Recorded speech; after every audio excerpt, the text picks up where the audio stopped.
today in Plaza Independencia, where it is strategically located between Port San Pedro and the building that used to be the Governor Provincial in the downtown area of Cebu.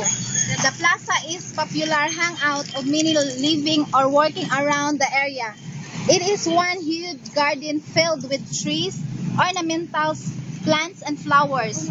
There is also a public skating rink and a kiosk at the center of the circular skating rink. An obelisk dedicated to the memory of Miguel Lopez de Legazpi, the first Spanish Governor General of the Philippines, is planted at the very heart of the plaza. Plaza Independencia is the most historically significant plaza in Cebu.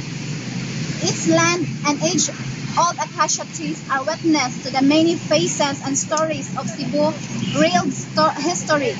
In the early 160s, it was called Plaza de Armas.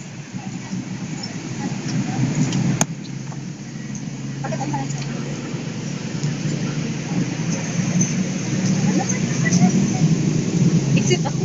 Ayun, ito kita siya. So, this is Plaza Independencia. Imo yan. At ito ka dito. Yo.